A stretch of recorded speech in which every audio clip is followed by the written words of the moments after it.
Риторикалық сұрақ қояйыншы. Аха. 6 жастағы бала мектепке барғысы келеді деп ойлайсыз? Имамның жоқтығын алға тартып, мешіт салуға уақытша рұқсат бермеген. Қоғамда толеранттылық дамысын десе, шын мәнісінде де діни сенімін паш етудің керегі жоқ. Атырау облысында бір діни кадр жетіспей жатыр, өте қиын болып жатыр деген нәрсе жоқ. Сақтандырам деп те кәдімгі адамдар үрейленіп қалып жатқанда жағдай қазір. Ахмет Яссауи адасқан, Абай адасқан, Шәкәрім шатасқан. Рухани асып бара жатыр ғой адамдар. Бақыт деген тек бір жерге қыдырудан, бір әдемі жерден тамақ жеуден, әдемі киінуден тұрмайды ғой. Әлемде бала тәрбиелей алмайтын 2 халық бар дейді. Соның біреуі қазақ дейді.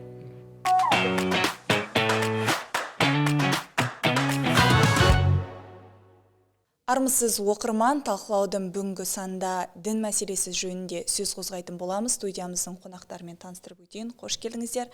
Атырау облысының бас имамы Болатбек Ұласханұлы және Ернар Абзалұлы, дінтанушы, тарихшы.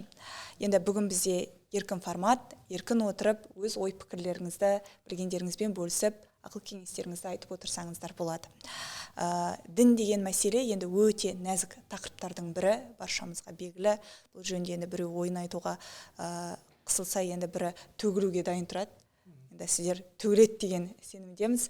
Болатбек аға, енді өңірдегі діни ахуалға қандай баға берер едіңіз? Енді қазіргі уақытта Атырауда дін мәселесіне қатысты қандай өзекті мәселелер бар? Немесе шешіліп жатқан түйткілді проблемалар бар ма? Бисмиллахир-рахманир-рахим. Ассаламағалейкум, барша көрермен қауым. Енді діни мәселе келетін болсақ, жалпы Атырау облысында діни ахуал тұрақты деп айта аламыз. Өйткені белгілі барлығы, ақ қарасы,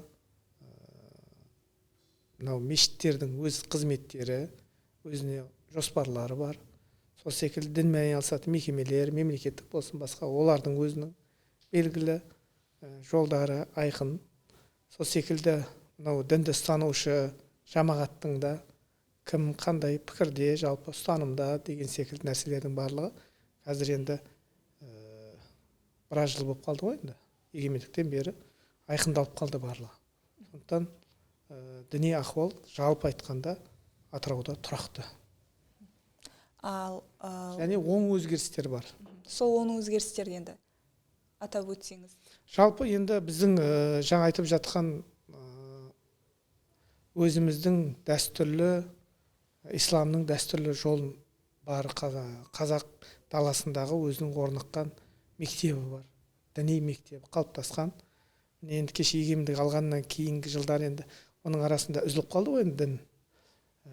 Одан кейін қайтадан егемендік алып ата дінімізге қайтадан қауыштық. Бұл жерде ата дініміз деп айтып отқанымызда біздің жалпы қазақ халқының мұсылман екендігі, дінді ұстанғандығы, сол үшін де сол терминді қолданады біздің ата дініміз деп.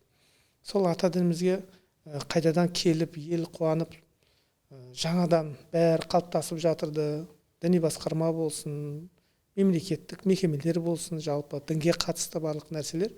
Сондықтан енді ол тәжірибе аздау болғандықтан шығар.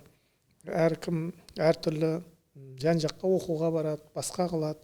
Бір жердің енді және барған жеріндегі, білім алған жеріндегі кейбір мәдениеттер қоса еріп келіп, сондай түсінбеушіліктер, оның ар жағы кейбір адамдардың енді біздің сол өзіміздің дәстүрлі жолымыздан ауытқушылыққа алып келген жағдайлар болды, қиыншылықтар. Сол нәрселерді қазіргі таңда сонымен қалай айтсақ, соларды жақсарту бойынша жұмыстар жүріп жатыр барлық жерде. Оның ішінде біздің осы Атырау өңірінде де. Сол жұмыстарымыз жалпы халыққа дінді насихаттау, өзіміздің дұрыс дәстүрлі жолымызды насихаттау, одан бұрып кеткен адамдарды қайтару деген секілді нәрселердегі жұмысымыз өте қарқынды жүріп жатыр. Ол біздің мешіттер тарапынан болсын, теологтар дейді, мемлекеттік мекемелердегі теологтар тарапынан болсын, жалпы өзінің бір-бірімен үйлесімділік тауып, бір бағытта оң нәтиже беретін жұмыстар жүргізіліп келе жатыр.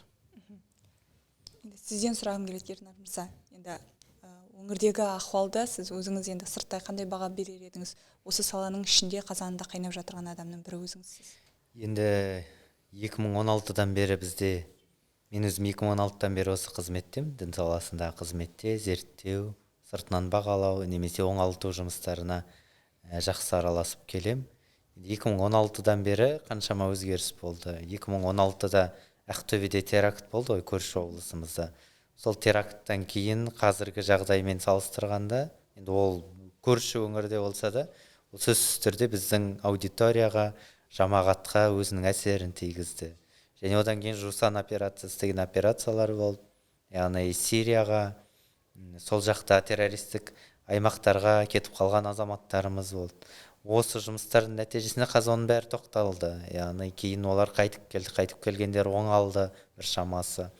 Яғни жұмыс қарқынды түрде жүргізіліп, сол менімше жаңа Болатбек қажы айтқандай, ағамыз ұстазымыз айтқандай, бізде оң өзгерістерге бет алыс бар. Яғни оңалу процесінде, басқа да процестерде. Яғни бұрын бізде сол 2016-ларда бізді қателеспесем 2020-ға дейін сары деңгейде деп бағалаған тұғын. Қазір меніңше жасыл деңгейге әбден жетіп қалдық деген ойдамын. Әлбетте бұл дәстүрлі емес діни ағым өкілдерін бәрін жоқ қылып жібердік деген әңгіме емес, бірақ қарқыны түсті. Ақпарат саласында да, олардың тарату саласында да, және бұлай да қоғамдық орындарда таралу процесінде де. Сосын таң атпайын десе күн қоймайды деген қазақта да сөз бар. Халықтың өзінің ішкі иммунитеті де қалыптасып келе жатқандай көрінеді маған. Иә, дұрыс айтасыз, себебі қазір халық сана сезімін оятып, әр нәрсеге күмәнмен қарайды, ақпаратты да тексеріп алады. Енді осы жерде енді біз өзіміз ақпарат саласы маманы болғаннан кейін, қазір енді өздеріңіз білесіздер, контент бізде өте көп. Дінге қатысты контент енді қай осы актуалды тема болсын, бізде контент көп. Жалпы ақпарат іздерде осы қарапайым осы діни мәлімет, діни мағлұмат алам деген азамат ақпаратты қалай іріктеу керек? Қалай ойлайсыздар? Қандай бір енді жаңағындай кітап көп, ұстаз көп, ғұлама көп, ақпаратты қалай іріктеп, қалай санаға сіңірген дұрыс? Иә, енді бұл сұрақтың қойылуы да жаңа айтып жатқан қаптап кетті деп тұрсыз ғой. Әлеуметтік желіде, мынау интернет желісінде дінді үйретушілер. Иә, былай айтқанда енді шынымен де дін неге ондай көбейіп кетті? Өйткені дін тақырыбы бір актуальны қоғамда болып тұр. Адамның өміріне кәдімгідей әсер ететін болғаннан кейін де соған қызығушылықтар артылып тұр адамдар. Және соны мен айналысып, сонымен танымал болып та жатқандар бар. Енді оны шымшық сойса да қасапшы сойсын дейді қазақта. Ал өзінің маманы соны басынан аяғына дейін оқып, меңгерген адамдар айтып жатса, ол өте жақсы, керемет. Айтқандай қаптап кетті, екінің бірі сол біреуге насихат айтқысы келіп жатыр. Дінді насихаттау нәрселер болып кетті. Бұның енді бір бауырмашылық танытып, шынайы бір ықыласпен, ниетпен бір жақсы нәрсе айтам деген ниеттері шығар кейбіреулердің. Бірақ оның жаңағындай кері әсерде болып жатыр. Қазір оны жасыратын жоқ. Соның салдарынан кейбір қоғамда да оған қарсы пікірлер де болады. Резонанстық сұрақтар туындап кетеді. Көбейіп кетті мынау. Сосын бұл дін жайы өзіңіз баста айтқандай, дін ол нәзік қой тақырып. Оның ішінде ауам халыққа жалпылама айтылатын уағыздар бар, насихаттар бар ішіндегі, кейбір үкімдер бар. Ал оны жеке-жеке былай қабылдап айтылатын үкімдер бар жалпы. Біз кезінде университет, Нұр-Мүбарак университетінде магистратурада оқып жүргенде бір үлкен Мұхаммед Шама деген үлкен профессор, ғалым кісі болды. Әл-Асқар университетінің профессоры. Сол 80-нен асқан кезінде бізге сабақ берді магистратурадан. Сонда ол кісі бізге айтатын, мен ол кездерде енді осыдан 10 жыл бұрын ғой енді үлкен. Ол кездерде спутниковый антенна деген болады. Бәрі үйлерге антенналар қояды, әсіресе араб елдерінде танымал. Соны бір шейх шығады да, бір ғалым, соған бүкіл әлемнен телефон салады астындағы номер жазылып тұрады, оған телефон шалып, сұрақтар қояды. Сол сұрақтарға жауап беріп отырады ана кісі отырып алып. сондай нәрсеге мен қарсымын дейді ол. Бұл діни сұрақ жауап деген нәрсе, ол индивидуально адам жеке келіп алу керек дейді ол нәрсені. Өйткені бұл мысалға мұсылман емес елдер бар, Америка, Ресейдегі адамның сұрағы дәл бір сұрақ, бірақ мұсылман елінде, араб елінде өмір сүріп жатқан адамның екеуінің сұрағы бір сұрақ, ситуациясы бөлек, жағдай бөлек. екеуінің географиясы, тұрып жатқан жері, саяси жағдайы, барлығына. Сол үшін де оларға жеке-жеке жауап беріледі дейді. Ал ол жерде тұрады да біреуіне жауап береді. Екінші мемлекеттегі адам сол сұрақтың жауабы, мен алдым деп ойлап қалуы мүмкін дейді. Бірақ оның жауабы басқа болуы мүмкін оған дейді. Сол секілді нәрсе ғой. Жаңа айтып жатқанымыз, дінді терең зерттемегеннен кейін, тәжірибесі болмағаннан кейін, бір адамдар сол уағыз айтам деп білдіріп алып жатырады жаңа нәрсені. Ал сол үшін де біз айтатынымыз, мынау уағыз насихат тыңдағанда, басқа қылғанда ресми ұстаздардан, діни басқармамыз, Қазақстан мұсылман діни басқармасы, мешіттегі ресми бұйрығы бар, жұмыс істеп жатқан имамдар, ұстаздардан, сол секілді мынау әрбір елде бар ғой, дін істер басқармалары, мемлекеттік дін мәселе зерттеу орталықтың ішінде теологтар бар жұмыс істеп отырған. Олар да дін мамандары, басынан аяғына дейін оқыған, олар да біледі бүкіл ахуалды, қандай сұраққа қалай дұрыс жауабы қалай болу керек. Соны міндетті түрде осы өзінің сұрақ туындаған адам осы нәрсені есіне сақтау керек та. Аштым интернеттен, айтып жатыр екен, мынау екен деген нәрсені бәрін қабылдай беруге болмайды.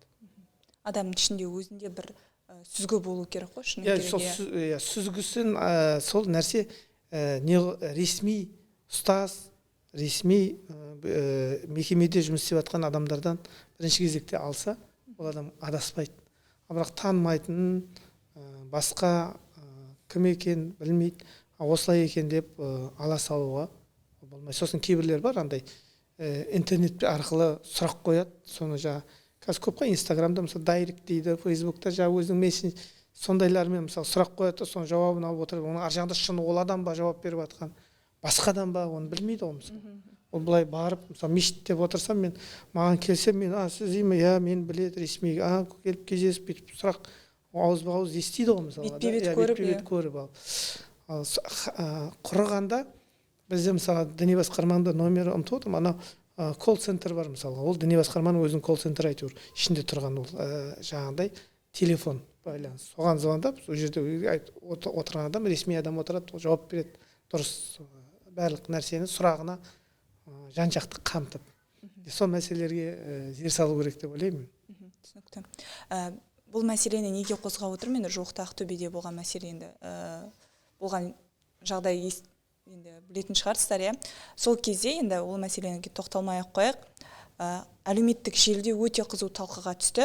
Енді ол ситуацияға пікір білдірген түрлі адам болды. Содан кейін Третста енді ұстаз деген кім деген сұрақ болды.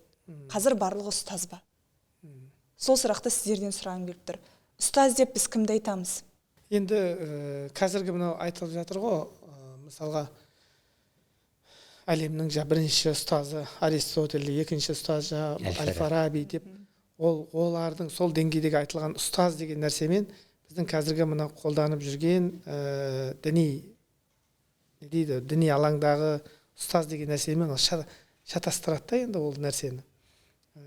Олардың ұстаз, ұлы, ол великий, учитель деген секілді ол үлкен нәрсе. Ал қазір мынау жап-жас бала не ұстаз деп жан-жағын дейді. Былайынша бізде енді мына Али радиоланған сөз бар ғой, маған бір әріп үйреткен адамға мен 40 жыл оның қызметшісі болар едім дейді. Маған бір әріп үйреткен адамға оны 40 жыл қызмет. Сонда ғана бір нәрсені үйрету, ол жерде енді көп қой мағынасы ол айтылған нәрсенің. Білім алуға байланысты, одан кейін оның бір нәрсені үйретіп, бір әріпті үйретіп тұрса да, оның алдында дәрежесі үлкен, оны ұстаз ретінде құрметтейтін нәрсені айтып тұр. Бұл жердегі біздегі айтылып жатырған ұстаз деп жатқандардың барлығы ол құрметпен айтылып жатырған нәрсе. Құрмет ол дін адамына ұстаз деп айтылуы, оған адамның құрметі көрсетіліп жатыр. Әр адамның, жеке адамның. Ал енді ұстаз дегеннің, әр адам жеке. Ал ұстаз дегеннің ұғымы өте үлкен ұғым ғой, айтылып жатырған.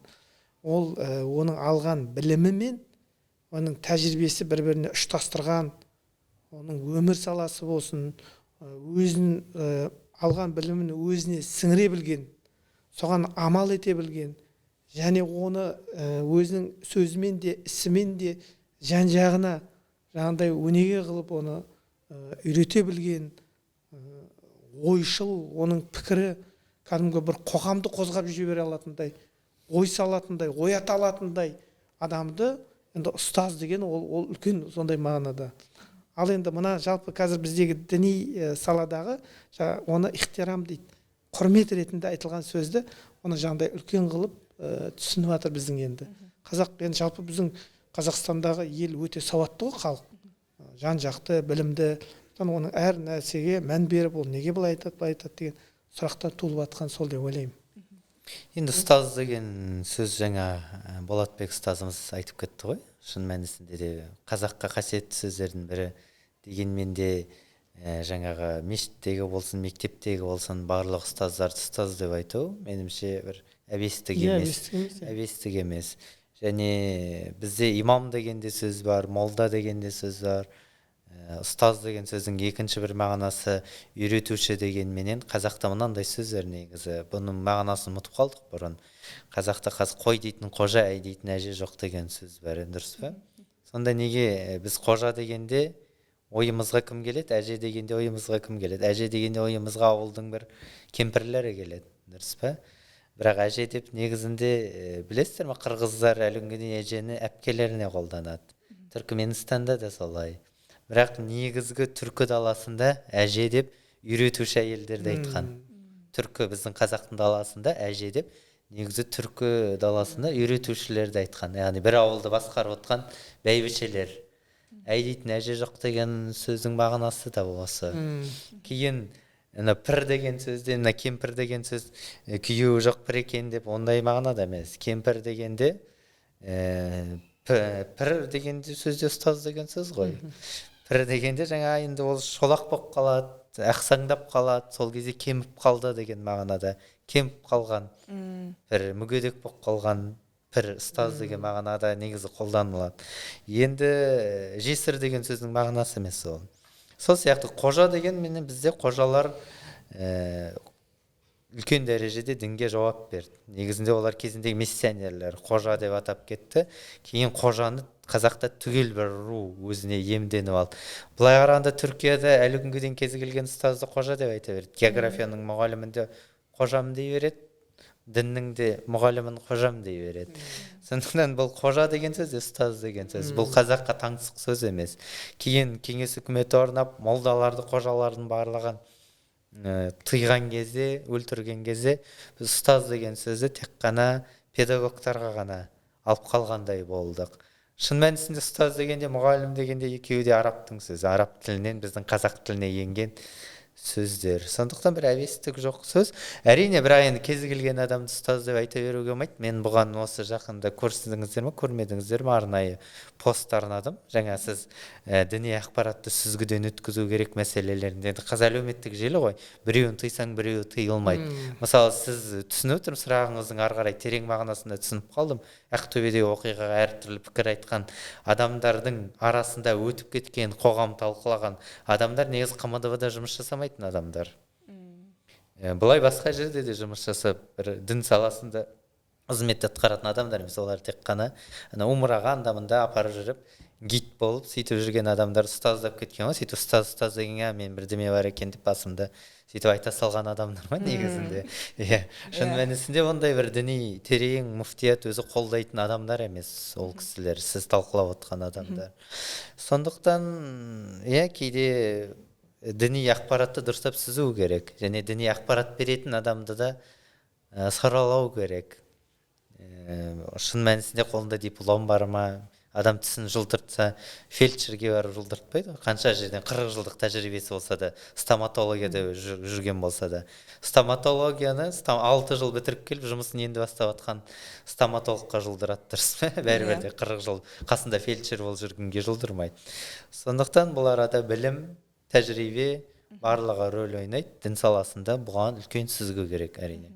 Әрине. Осы жерде тағы бір мәселені қозғап келіп тұр. Енді Атырау өңірі жалпы еліміздің батысының бір күре тамыры ғой. Халқы енді жылдан жылға көбейіп келе жатыр. Қуантарлығы осы дінге бет бұрған азаматтар да көп. Енді оларды біз өзге ағымдардан қорғау үшін қандай жұмыстар істеліп жатыр? Сол туралы мен кеңірек естігім келеді. Енді жаңа айтып өттім ғой, біз қазір мемлекет тарапы болсын, мемлекеттің өзінің діни саладағы саясаты болсын, мемлекетке қарасты мына мекемелер дінмен айналысатын, және біздің Қазақстан мұсылмандар діни басқармасы мешіттеріміз енді. Оның барлығының өзінің осы жат ағымнан сақтандыру бойынша, біздің діни басқарма негізгі 4 бағытының бірі де осы жат ағымнан сақтандыру. Оған не кіреді? Жалпы жағы ағартушылық сала ең бірінші. Халыққа дұрыс мағлұмат беру, дұрыс исламды, біздің жолымызды насихаттау.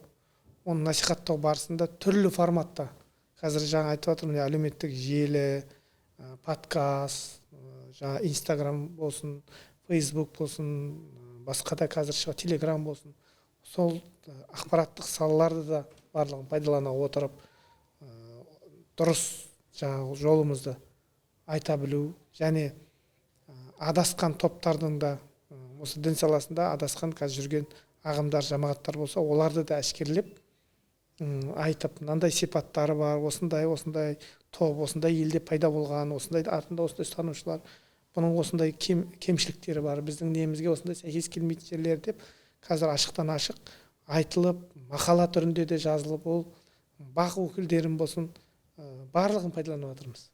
Оның ішінде мешіттерде екі бастан уағыз насихаттары, білім беру жүріп жатыр.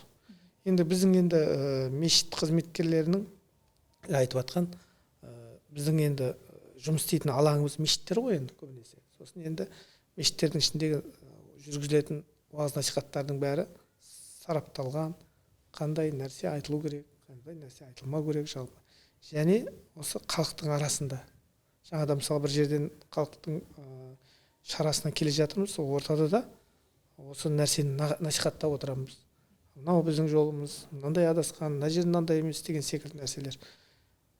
Сол бұл жұмыс тоқтамайды. Адасқан адамды қалай тануға болады?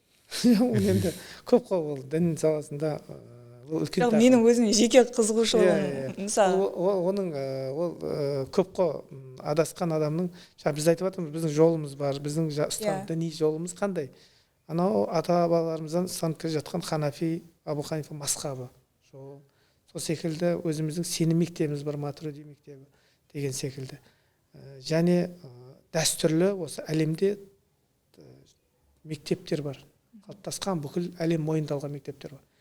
Міне сол сол нәрселері емес, олардан жат мойындалмаған әлем болып, бүкіл әлем келісіп, мынау осы жол дұрыс деп айтылмаған жолдар пайда болып жатыр ғой.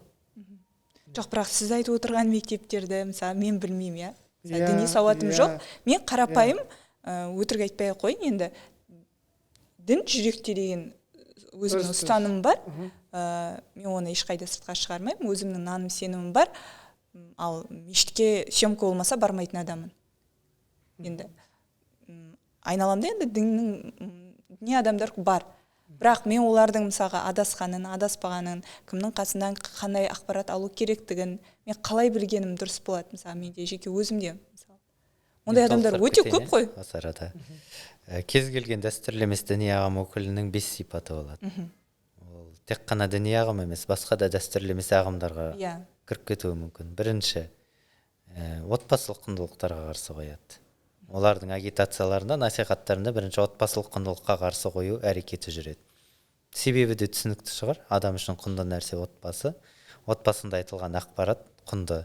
Бірақ отбасынан ажыратып алу бірінші кезекте тұрады, себебі өзінің ақпаратын енгізу керек. Екінші, мемлекетке қарсы қояды. Бізде енді көпшілік халық мемлекет пен үкіметтің арасын ажыратпайды. Мемлекет деген ол үкімет бүгін бар, ертең жоқ қой. Ал мемлекет ол тұрақты. Сол мемлекетке қарсы. Бұл мемлекет мұсылмандардың елі емес, ананың елі, мынаның елі. Яғни бұл мемлекетті шариғатпен басқарылмайды деген сияқты. нәрселер менен айыптау процесси жүрөт. Үшүнчү, мемлекетте өмүр сүрөтүн мемлекет курауучу халык болот. Америкада жок шығар ондай халык, бирок бизде бар. Өзбекстанда бар, Кыргызстанда бар. Яғни айналамызда елдердің бәрі мемлекет құраушы халықтардан тұрады. Біздің мемлекет құраушы халық қалама қазақ халқы. Қазақ халқының ғасырлар бойы келе жатқан дәстүрі болады. Осы дәстүрлерге қарсы қояды. Яғни жаңағы беташарын жасама келіннің, келін иіліп сәлем салмасын деген сияқты. Сондай бір дәстүрлерге қарсы қою, тұсаукесер деген сияқты нәрселерге. Төртінші, бұл барлық бір община дейді ғой, орысша айтқанда, братвалық жүйе, тағы да екінші орысша мағынасы. Осы жүйелердің көбінде кездеседі, және бұл дәстүрлі емес діни ағымдарда да кездеседі. Ол қазақ тіліне жанама түрде шабуыл жасау, өз араларында ахи ухти деген сияқты айту. Қазақша ат қоятын болса, Ернар деген атыңды өзгер, Абдулла деп қой деген сияқты. Соны міндеттейді, иә? Міндеттемейді, бірақ насихаттайды. Міндеттейтіндер де бар, бірақ оны да жоққа шығармау керек, міндеттейтіндер де бар. Бесінші, бұл ең ауыр жүретін және жүйелі жүретін насихаттардың бірі, осы мемлекетте өмір сүрген халықтың ислам тарихына қарсы қою. Бірінші, Ахмет Яссауи адасқан, Абай адасқан, Шәкәрім шатасқан, және ата-бабалардың басына тоқтап зиратқа Құран оқу, қателесу деген сияқты уағыз насихаттарды өте терең тұрғыда жүргізеді. Қарап тұрсаң, енді сенде 5 нәрседен айырылып қалдың: отбасыдан, мемлекеттен, дәстүрден, тіліңнен, тарихыңнан деген сияқты саған қасиетті болып көрініп тұрған нәрсе олар ғана. Сондықтан дұрыс емес болады мұндай нәрселер. Жаңа негізі сіз бір нәрсені айтып қалдыңыз: мен деген жүрегім таза, жүрегімнен мұсылманмын, Алла тағалаға сенем деген сияқты нәрселерді. Бұл негізі сіздің өзіңіздің түгелдей ақпаратыңызды білдіріп жатсыз да. Сіз ешкім қорғалмаған негізі дәстүрлі емес діни ақпараттан. Сіз жаңағы жүрегімде таза, осыдан басқа менде діни практика жоқ деген нәрсенің өзі белгілі бір деңгейде сіздің діни сауатыңызды паш етіп жатсыз. Сіз объект болып жатсыз. Мына қызды сындыруға болады екен. Мына мешітке так бармайды екен. Тек қана жүрегінде екен. Сіздің деңгейіңізді анықтап алып жатыр экран арқылы.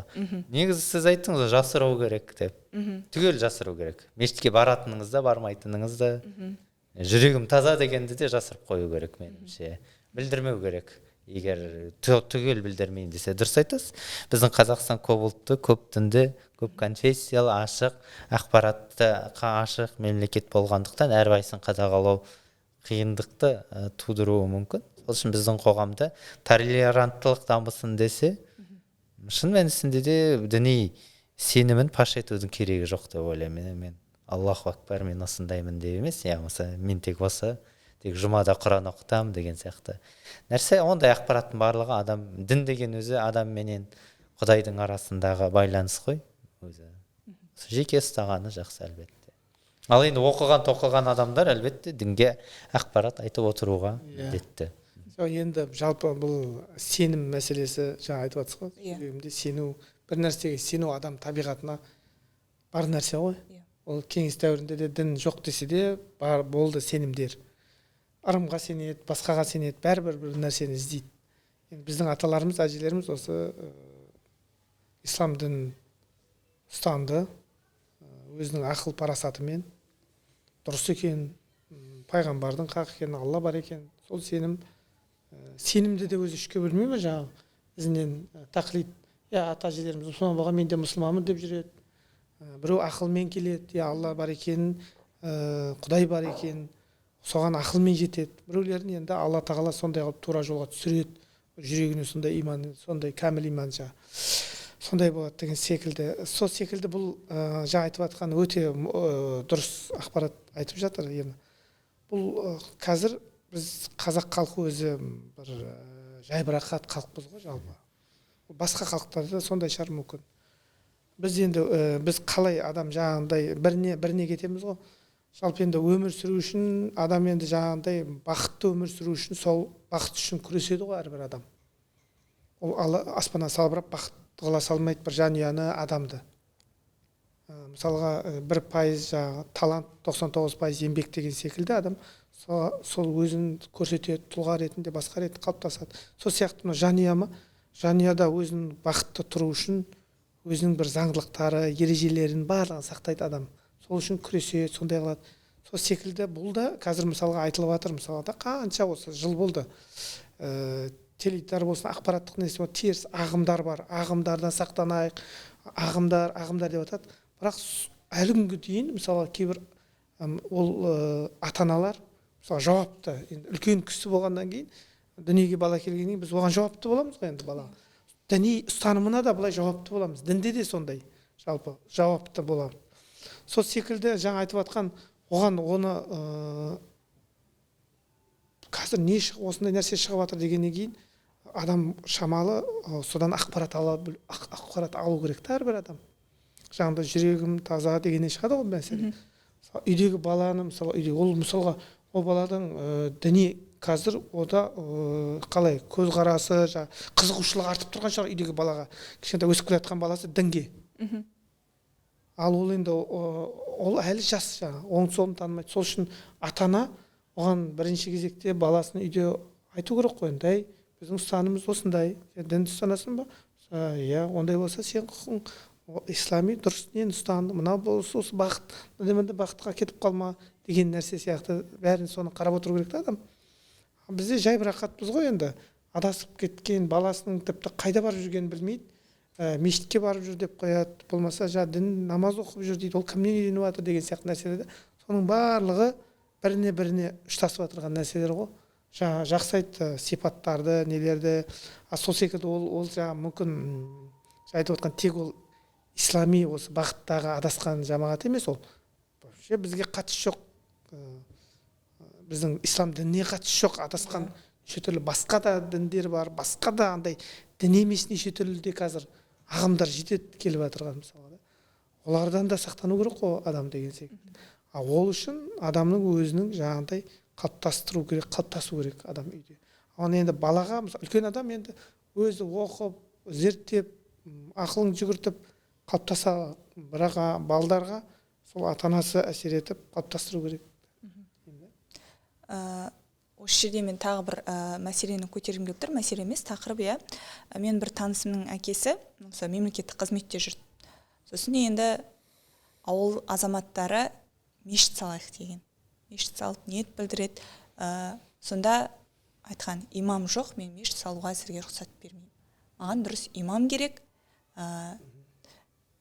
Имамның жоқтығынан мен жамағатты, халықты мен енді ол да үлкен жауапкершілік қой енді. Ауылға енді бір ауылдың имамы болу да, оның білімі қандай, оның тәжірибесі бар ма деген сияқты әр адамның өзінің жауапкершілігі бар. Сондай бір ситуация болған. Яғни ол кісі имамның жоқтығын алға тартып мешіт салуға уақытша рұқсат бермеген. Жалпы бізде имамдардың жетіспеушілігі жоқ қой? Жоқ, ол енді діни мамандардың жетіспеушілігі ол бар, ол немес. Өйткені қалай айтсам екен, бұл енді жаңа айтып отырмыз, егемендік алғаннан кейін өзіміздің ата-анамызға оралып жатырмыз. Діни мамандарды дайындап шығару. Мен мысалға мынау кеңес дәуірінен бері мысалға үзілмей келе жатқан мамандықтар бар. Мен жүрген жерде соны көп айтамын. Қазір жетпей жатыр деп жатады ғой. Неге жетпейді деген сияқты. Өйткені мысалға мұғалім деген мамандықты, медицина саласын дәрігердің әлі күнге дейін барсаң, аудан орталықтарында жетіспейді ол маман мысалға. Қайда мысалға 100 жылдан бері оқытылып жатқан мамандықтар ғой мысалға ода. Бітіріп жатқан қаншама түлектер қайда кетіп жатыр деген секілді. Неге дәрігер қайқында жетіспейді сол сияқты. Бұл кеше ғана міне 30 жыл болған тарихы. Егемендік алғанымызға міне бұл мамандық қалыптасты, енді мамандар қалыптасты. Онымен жаңағы бүкіл Қазақстанды қамтып тастау деген мүмкін емес. Екіншіден жаңа айтылып жатқан шынымен де ауылда сол ауылда мысалы мешіт болмағаннан кейін, басқа болмағаннан кейін ол ауылдан дінді оқыған адам да болмауы мүмкін ғой. Жаңағыдай қызығушылық танытып дінді бар оқып келіп соған қайтадан мешітке баратын. Сондықтан енді бір жалпы мындай бір жоқ, мысалы қазір біздің енді Атырауға байланысты айтам, жауап беремін ғой мен енді. Атырау облысында бір діни кадр жетіспей жатыр, өте қиын болып жатыр деген нәрсе жоқ, бар, Аллаға шүкір, мамандар бар. бірақ енді бір сондай бір 100% бәрін қамтып барлық жерде деген нәрсені айта алмаймыз. Өйткені ол барлық жерде сондай Қазақстанның жетіспеушілік, оның ішінде жаңағы мықты мамандар жетіспеушілік ол бар. Енді мықты мамандар енді уақыттың еншісінде Иә, ғой. ол тәжірибемен немен келеді, иә. Тек қана білім емес, ол одан тәжірибеде басқа да қалыптасады мәселелер. Бізде енді қазіргі уақытта енді жастардың аудитория енді сұрағым келетіні, иә. В основном аудитория бізде қай жас аралығы? Осы мешітке келіп уағыз тыңдайтындар, осы діни бағытта жүргендер. В основном біз жастар деп айта аламыз ба? Көбіне бізде айтады ғой, жастарды қорғау керек, жастардың арасында алдын алу керек деген сияқты. Әрине, үлкен сіз сияқты ағаларымыз ол уже бір сөзбен айтқанда біледі, иә. Көбісі енді уже ата-баба дәстүрімен сол өзіміздің салған сара жолмен жүріп келе жатқан адамдар. Жастар ше? Мен бір ана нені айтып есіме түсіп кетті, ана кім бізде Бағдат Бейсенов деген ағай болды. Философ, үлкен ғалым, өмірден өтіп кетті, иман дос. Енді жалпы мынандай бір оқиға айтқан, сол бір мұғалім, енді кеңес дәуірінде ғой, мұғалім болған ғой, философиядан сабақ берген, адам маймылдан жаратылды деп бәрін айтып сөйтіп жүргенде, кейін бір жаңа декретке кетеді ғой баламен. Одан кейін бір бала, екі бала, сөйтіп арада бір 10 жыл ма уақыт өтіп кеткен болу керек. Оның арасында мемлекет егемендік алып, діңгелген ғой қайта. Бәрі мұсылман болып кеткен халықтың бәрі мұсылманбыз дейді, балалар, жастар сөйтіп жаңа аудиторияға кіреді ғой сабаққа. Кейін қайтадан жұмысқа оралған ғой. Сөйтіп кіріп аудиторияға кіріп, баяғы өзінің кеңес дәуіріндегі жаңа лекцияны бастайды ғой балаларға, осылай да осылай. Жаңа Дарвиннің теориясын айтып, маймыл деп жатыр. Сөйтсе аудиторияның балалар нені айтып кетті мынау? Құдай жаратқан жоқ па бізді? Қайда маймыл деп. Жаңа аудитория жаңа не болып кеткен ғой. Сонда жаңа кісі жалпы қоғамдағы не болып жатқанда не болмай тұр ғой енді, жалпы да хабар болмай тұр ғой. Айтылып жатқанда сол секілді жаңағы қазір ол мына кім айтты деп еді баяғыда, Джек Ма деген бар ғой, миллиардер атақты Қытайдың. Енді әлемде болашақта шекара болмайды деген нәрсе. Әлем ашық. Сондай теория бар. Иә, теория бар. Ғаламдасу, жаһандану теориясы. Жаһандану, сондай нәрсе болмайды деген секілді. Қазір ол мынау халық, ел сұранысы ғой енді адамның, ол жаңа айтып жатқан дін керек адамға. Сондай нәрсе. Сондықтан жастар жаңа айтып жатқан үлкен адамдарымыздың кезінде жаңа кеңес дәуірінде болды, басқа болды, оларда неше түрлі нелер болды ғой.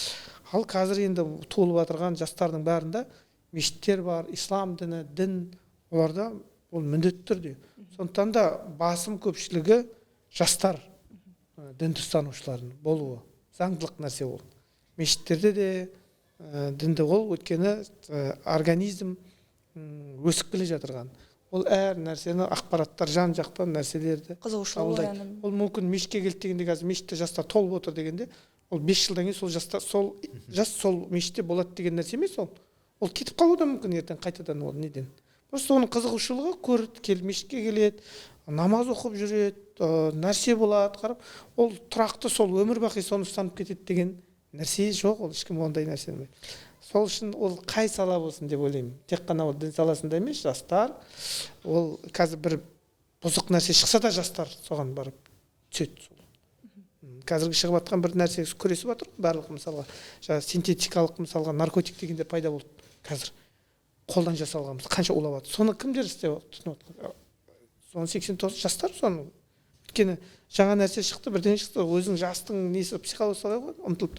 Сол сияқты дінде де қазір басым көпшілігі жастар.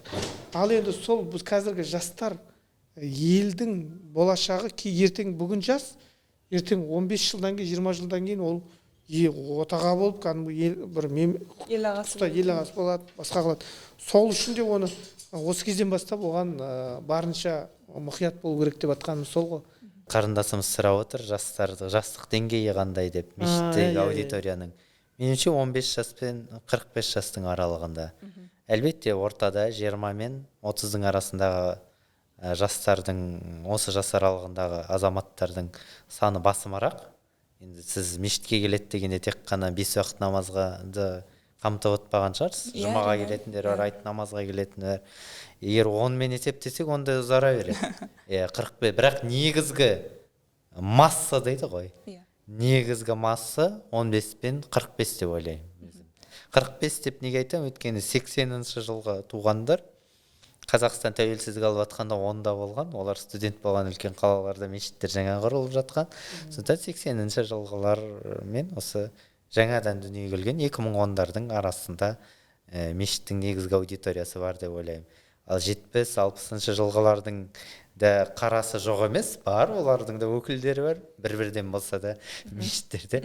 Бірақ олар шын мәнісінде материалистік философияға көбірек жақын, тұрмыс тіршілік саналар. Бірақ олардың барлығы материалист, атеист деген сөз емес. Сол. Ал жалпыламай алғанда осы. Бірақ жастар әлбетте басым көпшілігінде жастардың, өйткені бізде ақпарат құралдары смартфонмен таралып жатыр ғой. Инстаграммен, тиктокпен, ютубпен. Оны тұтынушыларда басым көпшілігі жастар ғой. Бұл сұрақты неге мен қозғап отырмын? Жас дегеннің ішінде енді бізде жаңа айттыңыз ғой, 15 жастағы оқушы балалар бар, уже кішкентай балалар көп.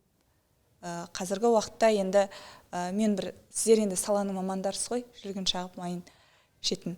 Бізде ата-ананың діни ұстанымын, ата-ана өзінің діни ұстанымын балаға беру, балаға айту, балаға тықпалау қаншалықты дұрыс. Осы мен подкастқа дайындалар кезінде енді әлеуметтік желілерді қарап, мысалы осы бағытта жұмыс жасайтын мекемелердің аудиториясын, контентін қарап, өзім бір сараптама жасаған кезде кішкентай бір 4-5-6 жастағы қыздардың сауат ашу курстарына қатысып жатқанын көрдім. Ол жерде енді ақ пен қараны білмейтін, әлі иммунитеті дұрыс қалыптаспаған, мысалы кішкентай балаға әр адам өзінің діни ұстанымын, әсіресе ата-ана діни ұстанымын тықпаласа, немесе енді баланың қалауы болса, әрине ол сөзсіз, ол өзінің қызығушылығы бойынша ары қарай жұмыстана беретіні. Ал тықпалайтын ата-аналар көп па жалпы? Бұл қаншалықты дұрыс? Сізге риторикалық сұрақ қойыншы. 6 жастағы бала мектепке барғысы келеді деп ойлайсыз? Оны қолынан ата-ананың сүйреп апаруы баланың еркін бұзған болып есептелмей ме? Жоқ, бұл жерде ол... Жоқ, осы риторикалық сұраққа жауап берсеңіз, мына сұрақтың жауабы шығады. Жауап беріңіз. 6 жастағы бала, 5 жастағы бала нулевойға барғысы келеді. 6 жастағы бала мектепке барғысы келе ме? Мен балам барғысы келмейді. Мен оны күштеп апаруға міндеттімін. Дұрыс па? Бала 6 жасынан бастап 16 жасына дейін орта білім алуға құқылы.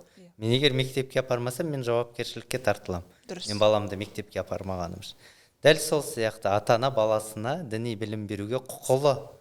Бірақ дұрыс айтасыз, дұрыс діни білім беруге, дәстүрлі діни білім беруге. Мен қарсымын.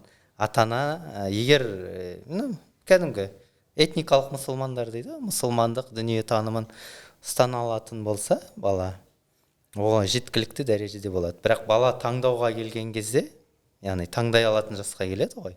Таңдай алатын жасқа келген кезде, егер мен бұған қарсымын десе, біздің Қазақстанда тыйым салынған жоқ деп ойлаймын. Кез келген бала бар, арыздан алады. Мен ондай нәрсені сіздің сұрағыңызды түсіндім бірден. 10 жылдай осы қызметте жасап жүрмін ғой. Колледждерде, университеттерде ата-анасының қалауымен қара орамал тағатын студент қыздар бар мысалы. Олар ақ орамал таққысы келеді, немесе достарымен ойнағысы келеді. Әдемі орамал таққысы. Мен шетелдерде де болып келдік, ұстазымыз да шетелдерде оқып келді. Шетелдерде мұндай тәжірибе өте көп. Мысалы, Түркияда мен оқыған атеист жастар көп, агностик жастар көп. Неге десең, олардың ата-аналары діндар адамдар, консервативті діндар адамдар. Сұраймын, неге сен ата-анаң діндар, бірақ сен осындай жолға түстің деп? Ата-анам ұрып таңдатты дейді. Соғып таңдатты, күшпен таңдатты дейді. Ондай нәрсе бізде өзі Абай атамыз айтады, махаббаттың өтеуі махаббат болады деп. Ұрып түсіндіруге болмайды еш нәрсені де. Ұрып жүктеуге, немесе күштеп жүктеуге болмайды. Мен келіншегімде дін саласына қызмет атқарады. Көптеген колледждерде осындай әлеуметтік сауалнама жүргізген ғой. Сонда діндар ата-аналардың балаларының сауалнамалары, әсіресе қыз балаларда осы нәрсе байқалады дейді. Және мынандай нәрсе ғой, ата-ана діндарлықты өйтіп өзінде жоқ діндарлықты баладан талап етеді. сен түнде құран оқы, түнде тахаджуд оқы деп ата анасының қателігін көріп отыр бала. Өзінің ата анасын олай етпейтінін біледі. Ата анасы мынандай ата аналар бар ұстаз, көп келеді. Мен баламды қари еткім келеді, басыма тәж кигізгім қияметте басыма тәж киеді деп. Айтам, сен ше де. Сен ата анаңа кигізгің келмей ме өзің? Неге сенің балаң саған ғана кигізу керек деймін ғой. Яғни бұл арада осындай риторика болатын болса қате. Баланың қарым қабілетіне қарау керек, әлбетте. Бізде қаласа да қаламаса да кейбір балаларын кейбір діндарлар медресеге беріп жіберуі де мүмкін. Бұған да қарау керек. Бала мүмкін мықты айтишник болатын шығар. Бұл арада құран оқытқанда, құранға түсіргенде бәрі бірдей молда болып кету керек деген шарт жоқ. Дінде, біздің дінде, ислам дінінде. Болған оң солын ажырата алатындай, адал арамын ажырата алатындай, опасыздық пен сатқындықты күнә екенін білетіндей дәрежеде өссе бала, соның өзі бізге жеткілікті. Абай айтқандай, толық мұсылман сонда қалыптасады. Болмаса жартылай мұсылман қалыптасады. Оның қалауынсыз, қарым қабілетінсіз. Менің бұл жерде просто қойған несем, мысалға 6 жастағы бала деп жатыр қой. Ол әлі заттың не екенін, сұрақтың не екенін, сауалдың не екенін, бір заттың атауын да дұрыс білмейтін бала ғой. Ал оған келіп, мысалға әріп танымайтын балаға әрине, мысалға алфавит үйретсең де, араб тілін үйретсең де, ол әр адамның өзінің қалауы, бірақ айналаға әлі мына заттың не екенін білмейтін балаға бір ілім ғылымды міндеттеу, ол менің жеке пікірімде ол дұрыс емес. Енді бір нәрсе да, жаңағы нәрсені сауат ашуға барып отырғаны ғой, енді мешіттерде барады ғой. Мешіттерде біз сауат ашу кеше осы жаздық уақытта бізде Қазақстан мұсылман діни басқармасының кәдімгі өзінің тапсырмасы, жоспарлы жұмысы бойынша жазда имани жас деген сауат ашу жасаймыз. Лагерь, жаздық лагерь секілді, бірақ енді жатпайды бала үшін келіп оқып. Енді ол жердегі оқытылатын нәрсені қарау керек та, бірінші. Ол жерде бір жаңағыдай діни қағидаларды үйретейін деп аталған жоқ. Ол жердегі имани жаз дегенде балаға имандылық сабақтары ғой. Имандылық сабақтар қандай? Дұрыс жуынып жүру, бала мысалға дәрет алып, мысалы оны да дәрет алып та ол практикалық жүзде көрсетіп жатқан жоқ. Ол жерде ең бірінші нәрсе жүрегін имандылық нәрселер ғой. Ұят болатын нәрсе, мына болмайды, мына болады, ата-ананы құрметтеу, жаңа айтып жатқан ұстаздарды құрметтеу, үлкенге құрметтеу деген секілді тәрбиелік сабақтар негізге ол жерде өтетін. Өзі бір программасы, бір айға жетпейтін программа, соны ғана үйретеді ол жерде. Соған тіпті оны біле бермейді ғой, балаларын апармайды жаңағыдай. Енді жаңағыдай әбден біз ол жаңағыдай теріс ағым, ақпарат, осылай адамдарды енді бұлай бір жағынан шошындырып та жатырмыз. Бұлай ақпарат сақтандырам деп те кәдімгі адамдар үрейленіп қалып жатқанда жағдай қазір. Сол үшін мешітке жолатқысы болмайды анау деп ойлайды. Ал бірақ келіп баласы бергендер жаңа кеше ғана мысалы тәлпіштеніп, еркелеп үйде сөйтіп тұрған баласы мысалы 3 апта жаңа мешіттегі дәріске қатысқаннан кейін кәдімгідей сыптай болып қалған, мінез құлқында өзгеріп, жаңағыдай не дейді, тәртібі дұрыс алып қалғандар көп. Оның 80%, 70-80% балалар дұрыс алып қалады да. Өйткені енді қанша дегенмен біз ата-ана балаға ерке жүрекпен, махаббатпен баланы қанша айтып жатсақ та ол әке-шешесіне бала еркелейді. Ал ана жерге келгеннен кейін ол Алланың үйі, мешіт, басқа жер, басқа сезім, басқа аура, сыртқы не.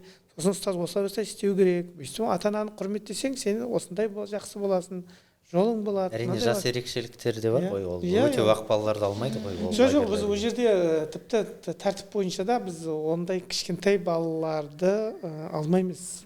Неге мешіттерде? Ақыл есі кірген. Бірақ кейбір сол мешіттің өзінің қызметкерлері бар. Өзінің үйдегі баласын енді осы болып жатыр ғой, мен балам ішінде жүре берсінші деп балдарын қосып қояды. Имам ұстаздар да өзінің балдарын қосып қояды.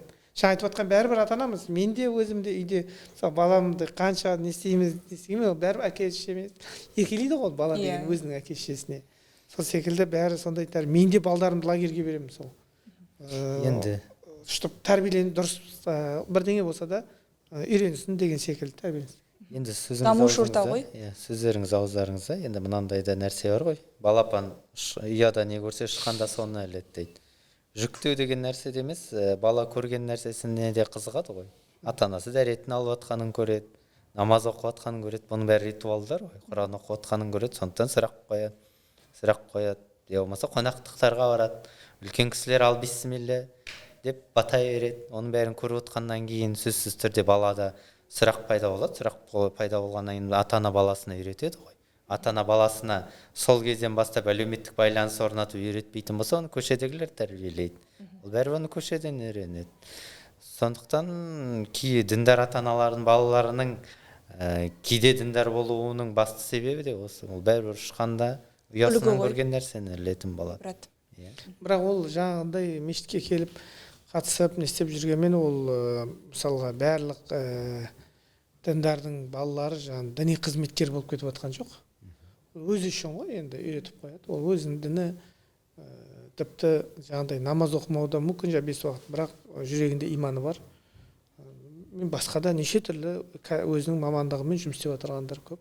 Енді осы жерден жаңағыдай общий статистика Қазақстандағы мешітке барушы халықтың саны, 5 уақыт намаз оқитын халықтың саны деген бір 3%-ға жетпейді ғой. Қанша мұсылман халқы ел тұрмыз, мешіттен 5 уақыт намазға жығылып жүргендердің саны 3%-ға жетпейді. Бұл ресми статистика. Ол кәдімгі мешіттер. Ол мешіттерден мынау қазір Атыраудағы мешіттердің санымен, жұма намазға келетін адамның санымен, жалпы қалада тұрып жатқан адамның санымен, оның ішінде мұсылманмын деген халықтың санымен қанша пайыз екенін оны есептеп алып спокойно нәрсе ол оп-оңай. Мысалы 700 мың адам біздің облыста тұрады. Қаланың өзінде 500 мыңдай, 400 мыңдай адам тұрады. Бізде 10 шақты мешіт бар дейік қалада. Әрбір мешітімізде облыс бойынша 40-тай мешіт. Облыс бойынша мысалға 50-55 мешіт болса, соның бір әр кетсе бір 20 мың адам мешітке баратын шығар. Енді ойлаңыз, 700 мың адамның ішінен 20 мың адам онда да жұма намазға. Айт намазға және. Айт намазға, жұма намазға 20 мың. Сондықтан есептесеңізші, солардың ішіндегілер балдарын беріп тұрған. Оның ішінде бәрі бермейді, онда да садик неге иман жасы. Сондықтан ол бір кішкентай бір пайыз нәрселер, бөлік нәрселер ғой, әр қоғамның ішіндегі. Жаңа айтып отырған енді теріс ағымнан, соның барлығын алдын алу бағытында бұл жасалып жатқан жұмыс қой, яғни?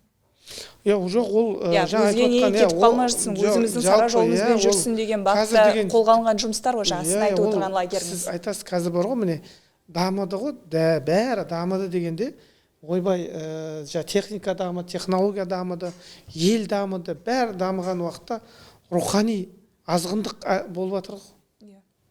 Рухани азып бара тұрған адамдар, керісінше кешегі кеңес дәуірінде, екінші дүниежүзілік соғыстан кейінгі қиын уақыттарда ондай адамдардың ниеті бұзылмаған адамдар, бір-біріне қарайласқан адамдардың қазіргі таңда мына жетістікке жеттік дегенде, дамыдық, білім, ғылым дамыды деген кезде, бірақ ішкі рухани кәдімгідей азғындықтар, басқа да мысалға не дейді, көзіміз көріп тұр ғой сол нәрсені. Ұстаз, бұны Қытайдың ұлы ойшылы Конфуций 3000 жыл бұрын айтып кеткен ғой. Ғылым мен білім дамыған тұста адамның руханияты қоса дағдарысқа ұшырайды. Технологияға жеткен уақытта адамның руханияты төменге түседі деген. Бұл енді тек қана Конфуцийдің сөзі емес, бәрінің сөзі. Барлық ойшылдың ойы. Қоғамда қазір енді көріп отырмыз ғой. Бүркем дүние болып тұр. Бәрі айтады, үлкендер айтады, мынау не деген қатыгез болып кеткен жастар. Қазіргі жастар қатыгез. Біз деген ондай еді деген нәрсені айтады, көп айтып жатыр ғой. Ол жерде діндар басқа емес, оны бөліп тұрған жоқ. Сол секілді нәрсе, сондай бір қоғамда мейірімділік жетіспей жатқан кездерде бұл енді баласын сондай дінмен, жүрегіне мейірімділік кірсе екен, бала мейірімді адам болса екен, ешкімге залалын тигізбейтін, керісінше жан-жағына шуағын шашып жүретін бір сондай бір иманды болып өссе екен деген мақсатпен адамдар істейді ғой. Діннің де мақсаты сол ғой, адамды бұл дүниеде де, ертең о дүниесінде де адамды сондай бір бақытқа жетелеу, адамның өміріне бір сондай бір мән беру, мағына беру, өмір сүріп жүрген адам өзінің нәрсесіне да. Сол үшін де дінді санады ғой адамдарда. Бізде енді үлкен бір тақырыпты қозғағым келіп тұр, әрине, мысалға алдымда енді облыстың бас имамы отыр, танушы адам отыр, сіздерге енді әртүрлі тақырыпқа байланысты сұрақ қоятын, сауал қоятын адамдар көп қой. біреу әр нәрсенің өзі осылай істесем дұрыс па, осылай істесем дұрыс па, қалай сөйлегенім дұрыс, мынау айтқаным дұрыс па деген сияқты. Менің сұрағым келетіні отбасылық құндылықтар жайлы. Жаңа айтып жатыр ғой енді азғындық деп, басқа деп. Бізде отбасы институтын дамыту үшін осы діни бағытта, осы дін жағынан біз қандай көмек бере аламыз? Отбасы құндылықтары біз үшін не болу керек? Құндылық деп есептеп жүргеніміз шынымен де біздің қазір құндылық па? Енді қазір кеше бір Дастан Құрманбаев ұстаз, ол да имам, жас, қазіргі осы елге танымал болып жатқан ұстаз ғой. Сол өткенде сауалнама қандай сұрақтар қояйын десе, көбінесе сол қандай сұраққа істейін, тақырыпты қозғайын деген сауал тастаған кезде соны көбісі сол отбасылық мәселелерді айтады. Жастар, оның аудиториясы көпшілігі жастар, соның өзінде сол нәрсені қояды. Жалпы қазір мынау отбасылық коучтар дейді ғой, жаңа неше түрлі насихаттар үйрететін, басқа да істейтін көбеюдің де мақсаты адамдардың соларға, олар неге көбейіп жатыр? Сұраныс бар. Сұраныс болып тұр, өзіңіз айтып тұрғандай. Сұраныс бар, көріп, одан тіпті күн көріп жүргендер де бар сонымен. Олардың бәрі көбеюі неге? Демек, жаңағы қоғамда сұраныс артқаннан кейін, демек отбасылық мәселелерде проблемалар бар қоғамда. Ол жағындай оған көмектесіп тұрған жоқ, ешқандай жағындай дамыған нәрсе. Ол отбасылық мәселе деген ол енді өте күрделі нәрсе ғой. Отан отбасынан басталады дегендей, отбасының өзі ойран болып жатырса, ол адамның бітті ғой несі. Баяғы кімнің айтатын, мәшһүрдің Абайдың кездесуіндегі жәннатың қайсы дегенде, дозақ қайда дегенде, үйің не болса, не дейді? Жәннат сонда жұмақ дейді. Әйелің жақсы болса, жұмақ сонда дейді. Әйелің нашар болса, дозақ сонда деген сияқты. Енді бұл жерде ол әйелге қатысты емес мәселе. Тағы мен қазір әйелдерді төмендетіп жүрмесін. Күйеуі де сондай бір оңбайтын біреу болса, ол да сондай әйеліне дозақ қылады да ол жерде. Бұл жерде екі жақты мәселе ғой. Бірақ жалпы ерлі зайыпты екеуі де бір-біріне мейірімді болу керек деген нәрсе ғой бұл жерде. Ал сол екеуінің бір-біріне зұлымдық жасайтын болса, әйелі күйеуіне, күйеуі әйеліне бір сондай міндетін атқармай, керісінше оған бір қысым нәрсе болатын болса, олардың берекеті кетеді ол үйдің дегендей. Ол үйде өсіп жатқан бала, оның ар жағында сосын жаман адамдар, қазіргі мына қоғамдағы болып жатқан нелер қайдан пайда болды деген жағдайда да сондай отбасыда өседі, басқа болады деген секілді нәрселерді. Сондықтан өте биыл Қазақстан мұсылман діни басқармасы биылғы жылды ислам және отбасы құндылығы жылы деп арнады. Неге? Өйткені отбасы бұрында болған қайталап жатыр. Өйткені отбасы институттарын қалыптастыру, оны бәрі өзіміздің өте керек нәрселер болып жатыр қазір. Енді қазір бір нәрсе айтып қалсақ, мысалы қазір мен оны әлеуметтік желіде шығады, басқа қалады, содан оны ит терісін қаптайды дейді ғой, ит терісін қаптатып, оны біраз жерге апарып тастайды. Бірақ соны кезінде біздің аталарымыз, әжелеріміз соны сойып тұрып айтатын еді ғой сол нәрселер. Қазір сондайлар азайып кетті, айтылмай жатыр, естімей жатыр. Бір қу дүниенің ізіне түсіп кеттік па, материалист айтқан материалистік болып кеттік, материалдық тұрғыдан бір-бірімен санасатын болды. Сондайлар болып кетті ма? Мысалы, ажырасулар, жанұядағылар көбейіп кетті. Онда сол сөйлесіп қарасаң, жаңағыдай бір материалдық нәрсеге барып тіреледі. Бір-бірін талап етуі, мысалы, күйеуінен көп нәрсені талап ету, дүниялық нәрселерді талап ету, мысалы, сабыр сақтамау, жаңа айтып жатырмыз ғой, соғыстан кейінгі жылдарда үй жоқ, күй жоқ, кішкентай күнделікті тапқан бір нанына зар болып, ата-әжелеріміз бақытты өмір сүрді ғой. Бұл қаншама баланы туып жатыр, бүйтіп жатыр, сөйтіп жатыр. Ал енді мынау қазір осындай бір мүмкіндіктер көп уақыттарда, мысалға, егемендік өмір сүріп, мемлекетің бар, сондай уақыттарда неге сондайлар көбейіп кетті деген ол үлкен бас ауыртатын проблема бұл қазіргі нәрсе. Оған тек қана діндарлар емес, оны мемлекет болып, қоғам болып, осымен айналысып, соған бас ауыртуымыз керек та. Өткен жаңа айтып жатқан отан отбасынан басталады. Әрбір үй бақытты болатын болса, мемлекетіміз бақытты болады ғой. Бақытты не деп, мысалы, жаңа кезіндегі айтылған. Дұрыс айтасыз, иә, дұрыс айтып отырсыз. Енді мына бізде қарындасымыздың сұрап отқан сұрағы да бір жағынан мындай, Қазақстан бізде әлемдік деңгейде ажырасуы көп 10 елдің арасына кіреді екен. 10-ның ішінде де 5-ке кіреді екен. Бірақ мен көп осы тақырыпқа бас ауыртқам бір жылдары. Сөйтсем бізде фиктивный ажырасулар, жалған ажырасулар да көп екен. Өйткені біздің үкімет жаңағы жалғыз басты аналарға деп квота беріп қойған, жалғыз қалған аналарға деп квота беріп қойған. Соны емденіп алу үшін де жай заң бойынша ЗАГСтың алдында ажырасып кетіп, олай мешіттің алдында некесі бар, некелері көп. Сондай статистикамен түсіп қалу мүмкін. Сондай статистикамен түсіп қалып жатқандар да бар. Жаңада айтқан ғой, дәстүрлі емес кез келген ағым, ол діни ағым да болуы мүмкін, діни емес ағым да болуы мүмкін. Ол батыстың құндылықтарын насихаттайтын ағымдар да болуы мүмкін. Олар ер мен әйелді бір-біріне қарсы қойып, әйел мен ерді бір-біріне қарсы қойып та отбасы құндылықтарына қарсы қойып отыр. Бала мен ата-ананы да бір-біріне қарсы қойып, менің детский травмаларым деген сияқты тақырыптардың барлығы негізі отбасы құндылықтарына шабуыл. Біз оны байқамай жүрміз өзіміз. Сөйтіп бізде отбасы құндылықтарына қарсылықтар жүріп жатыр жан-жақты. Енді отбасы құндылықтар мысалы тек қана әлемдік деңгейдегі проблема, ол біздің елдегі проблема емес. Ол Францияда да, Англияда да, Америкада да, Түркияда да тіпті жағдайлар осыған алып келіп жатыр. Бұның барлығы қиындық жағдайларына әкеледі. Енді отбасы дүние танымының ең басты қасиетті ұғымы негізі неке және адалдық бір-біріне. Одан кейінгі нәрселердің бәрі осы екеуінің астына жиналады. Адалдық пен некенің астына ғана жиналады. Бұның тысынан, бұның сыртынан шығып кетіп жатқан нәрселер. Бізде ажырасулардың көп бөлігі, менің әлеуметтанушы достарым бар.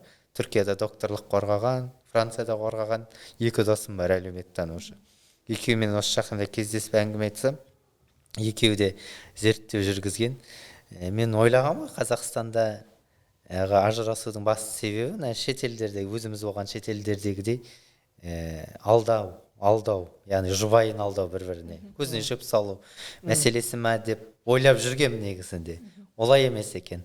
Қазақстандағы ажырасудың ең бірінші себебі деп сауалнамаға көрсетілген респонденттердің жауабы букмекерлік ойындар екен.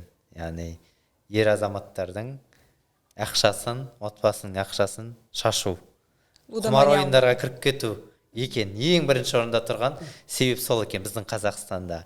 Мен оқып келген елдерде ондай емес. Оларда жаңа көзіне шөп салу, алдау десем, біздің мәдениетте ол кешіріледі екен көп жағдайда. Ендігі буын кешірмес.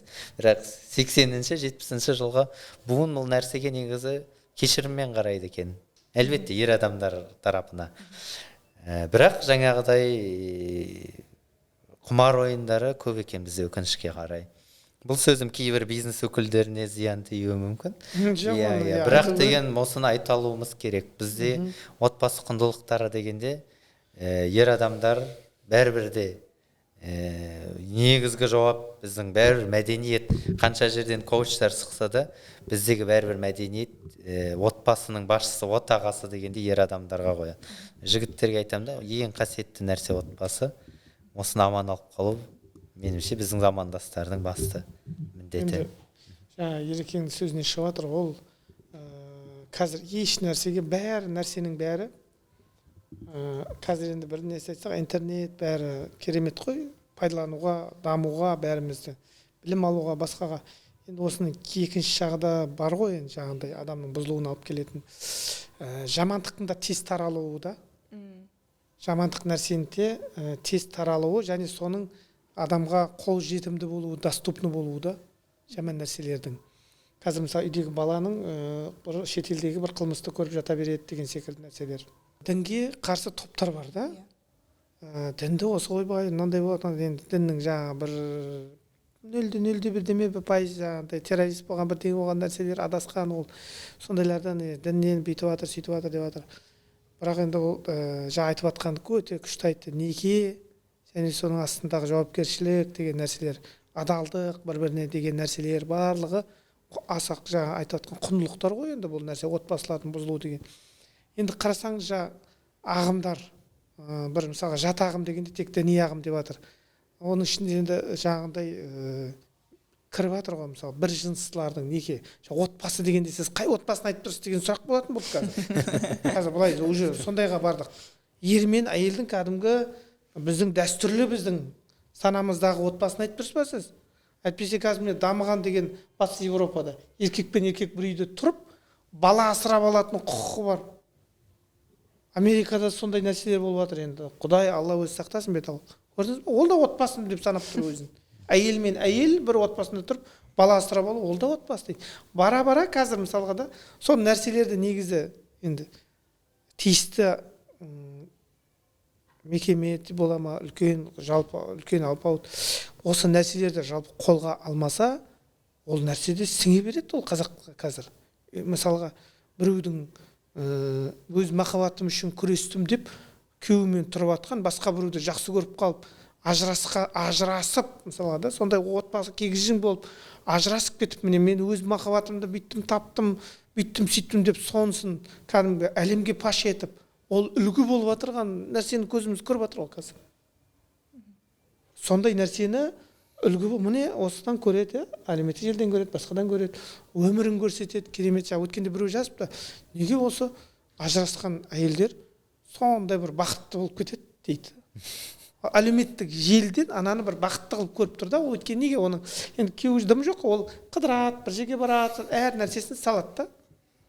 Ал бірақ ол жалғыз бақыт деген тек бір жерге қыдырудан, бір әдемі жерден тамақ жеуден, әдемі киінуден тұрмайды ол бақыт деген нәрсе. Оны Инстаграмға бөлісуден дейсіз. Иә, Инстаграмға көрсетті, ол соны қарап, өмір сол бақытты да, өзіне жетпейтін нәрсесіне қарайды да, соны бақыт. Ал бірақ ол күйеуімен бірге тұру да бақыт қой. Баланы бірге бағу, баланы өскен көру, бір ата-анаға қызмет жасауда, бірге бір жанұяда тұруда, ол да бақыт адамға да. Ол да бақыт. Оны қарамайды басқан. Көрдіңіз ба? Адамға бір енді сондай бір енді азғындап деп айтпай қойғанда, бірақ сондай бұзушылықтар қазір бар да, соның себебінен отбасылар ажырасып жатыр. Көптеп жастар әсіресе мәнін түсінбей жатыр. Мәнін түсінбей неке құратындар бар сияқты. Иә, мәнін түсінбейді, үйлену керек дейді. Ер жетті, несі организмі дамыды, толықты, болды, үйленуге уақыт болды деді. Ол үйлену қалай, басқа, ол не болады, ертең деген нәрселер, ол жауапты. Мысалға, жаңа айтып жатқан бір жақты енді батысты айтып жатырмыз ғой, батыс Европаны басқаны. Мысалға, бізде енді дінде рұқсат етпейді. Жаңағыдай азаматтық неке дегенде бізде дінде рұқсат етпейді. Бір-бірін танып, ал Европада бір нәрсе жаңа некеге тұру дейді, церковьке барып некеге тұрады ғой енді олар да жаңа өздерінің шіркеуіне барады, болмаса заңды некеге тұрады. Соны олар кәдімгі қасиетті қылып көреді. Соған дейін барғанша олар соны ойланып, мың толғанып, бір-бірімізге жарасамыз ба, келеміз ба, сөйтіп барып олар жаңа некесін қидырады барып да. Бізде оп-оңай ол нәрсе, бізде керісінше оп-оңай келе салып неке қидыра салу деген нәрсе. Адал болу керек, бүйтем Алланың алдында, болмаса не ЗАГСке тұра саламыз деген сияқты сондай нәрсе. Ол жақта былай қарайды. Ал бірақ бізде дінде ерлі-зайыпты некеге отырғаннан кейін барып әйелдің мысалы қолын ұстауға рұқсат етеді. Оған дейін тіпті қолын ұстауға да некесіз болмайды бізде. Сол үшін некеге отырады. Ал оған дейін бір-бірін танып білу керек қой, екі жас бір-бірін танып білу керек. Ол жақта не істейді Европа? Олар бір-бірімен азаматтық некеде де тұруы мүмкін да. Олар бір отбасы шаңырақта бірге тұрып көреді бір-бірімен. Үйлесеміз бе, үйлеспейміз? Азанда көреді бір-бірін, түнде көреді, кешке көреді, түсте көреді, жұмыстан кейін көреді, шаршағанда көреді, шаршамағанда көреді. Сол бір-бірін көреді да, екеуі бір-біріне үйкелесіп келді ме, содан кейін бар, біз екеуміз бір-біріміз керемет, жақсы көріп сезіміміз бар, енді церковьке тұрайық. Бізде ондай рұқсат жоқ. Ол біздің қазақ дәстүрде де ондай не жоқ. Бірақ жүріп, сол үшін енді біз көбінесе айтамыз, енді жаңағыдай біздің ислам дінінде 3 рет жаңағыдай бірле танысып, 2 рет бір-біріне шындық бір-біріне айтады ғой, кездесіп. Бізде 3 кездеседі ол. Бізде исламда қалай? Танысады, одан кейін кездесіп бір-біріне шындықты айту керек. Менің осындай кемшілігім бар, плюсім бар, минусым бар. Ол да менің плюсім бар, минусым бар. Бір-біріне келіп, үшіншіге уже не істей бастайды. Ал некеге тұруға бір-бірін келіссе, сол жерден бір-біріне қаласа, одан кейін барып некеге барады. ол жеткіліксіз болып тұр ғой қазір ол нәрсе. Сол үшін енді бүйтіп қол ұстасып бірдеңе қылмағанмен қыз бен жігіт бір-бірін тану керек. Сосын екінші біздің нәрсе, қазақ халқына тән нәрсе, жаңағыдай бізде қазақта неде айтып жатады ғой, күйеуге шықпайсың, оның туысқанына шығасың дейді ғой жаңағыдай. Бізде бар ғой, ол қазақта бізде. Ол жаңағыдай міндетті түрде ол сен келін болып түскеннен кейін сен ол үйдегі оның атасына, енесіне, отбасына бәріне ұнау керексің, солардың көңіліне қарау керексің. Ол нәрседен ол неизбежно ол бүйтіп қашып кете алмайсың ол. Біздің ол жаратылысымыз қазақ болып туылдық па, ұлтпыз, өзімізге тән қазақы біздің өзіміздің әдет ғұрыптарымыз бар, жаңа айтқан нәрселер бар. Оны сақтауымыз, сақтайсың оны. Оны сақтамаса бәрібір ол сенің ерлі-зайыптының өміріне әсер етеді ол нәрсе. Оны мен де қарау керек, мысалға, оны да о бастан ойлану керек. Мысалға, біреудің жалғыз баласына, Атырауда тұратын, мысалға, біреудің жалғыз ұлына, біреу қыз басқа жақтың, мысалы, қыз ұнатып қалады, мысалға, да Алматыныкі дейді, мысалға. Жаңа біреудің жалғыз қызын балаған, оны бір-бірін бір жерде танысады, оқиды, ұнатып қалады. Сөйтіп үйленеді, да? Осы үйге келіп түседі.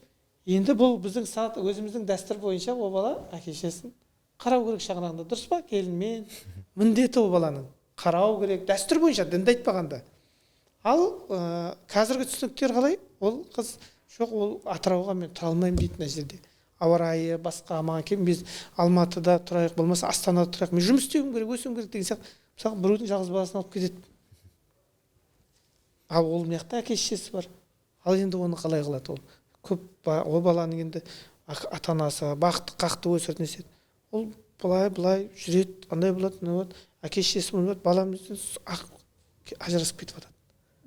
Жалғыз бала, ол мысалы әке-шешесін тастап кете алмайды, мысалы бізде қазақта. Бәрібір қайтып кетеді. Сол сияқты сол үйленетіннің алды сол жас нәрселер бір-біріне сол нәрсені істеу керек қой. Ашық айтылу керек қой сол нәрселер. Мына қыздың да әке-шешесі қызын айту керек қой. Сен қазір мысалға ана біреудің жалғыз баласы екен ғой сенің сөйлесіп жүргенің. Ал ертең болашақ сенің қандай ойың? Сен ол барғаннан кейін осындай ғой, ертең ол дәстүр бойынша біздің ол сол үйде ата-анасына қарауың керексің, сол шаңырақ сол жерден тұру керексің, жұмыс істе, бірақ сол жерде болу керек. Сен соған не істейсің ба сен? Ертең оның біреудің жалғыз былай алып кетем деп, ертең ол жақта тұрам деп, ол ата-анасы саған ренжиді. Ата-ананың ашуы, Алланың ашуы, ата-ананың қарғысы, Алланың қарғысы болады. Ол нәрсе бар қазақта. Оның бәрін қарап атқан жоқпыз ғой біз қазір. Жеңіл желпі, ата-аналардың өзі де жеңіл желпі. Қазір мен де сайрап отырмын енді. Бірақ енді менің де бала-шағам өсіп келеді. Ол қалай болады? Өте қиын нәрселер болып жатыр да қазір. Сол нәрсені алдын алып ашып отыру керек та. Ашып отыру керек. Бір-бірін екеуі ұнатты екен деп, осындай екен деген, мүмкін ол жаңағыдай бір таза махаббат емес, сезім шығар, мимолетный мысалға да бір қазір ол басқа бір сәттік шығар ол нәрсе. Жастарды түсініп болмайсың ғой қазіргі мысалға. Ол нәрсе сол үшін де кәдімгі тіпті біз ата-аналар, жастарды емес насихатты. Бірінші кезекте ата-аналарға насихат айту керек қой. Балдарың өсіп келе жатыр, қыздарың өсіп келе жатыр. Осы кезден осындай дайындалыңдар ертең болашаққа нәрсені. Өткенде бір ағамыз қызды бірдеңе мал деп айтады, саудаға салады қазақ дедім. Соны иттерісін басына қаптап, сен деген қызды құрттың, бүйттің, сөйттің, неге сен малға теңейсің, оны пұлды айт қызын деп айттың деп. Ол ондай мағынада айтып тұрған жоқ қой, ол қызды сатады қазақ деп, ондай мағынада емес қой. Ол жердегі мағына кәдімгі ол дайындық қой кәдімгі. Өйткені сіз мен үйімде шаңырағымда қыз бала келді ма, ол енді қыз мұраты кету дейді қазақта. Ол қыз ертең тұрмысқа шығады ғой бір жерге. Сондықтан уже осыны қазақтың біздің ата-әжелеріміз осының уже тағдырын ойлаған ол. Ол қызының ана жерге барғанда абыройлы болып жүруі, бұлардың абыройы. Сол үшін ол қызын тәрбиелейді, жақсы іс-әрекеттерге білімін береді, басқаны береді. Және оны құндайды. Ол қызды құнды болу үшін де оған қалың мал айтады, мысалы. Шаған бір далада жатқан нәрсе емес ол, айналайын. Ол қызым деген осындай өсіріп жатқан.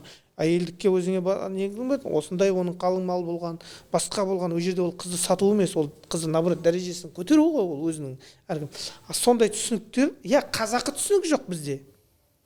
Қазақы таза бір дәстүрмен.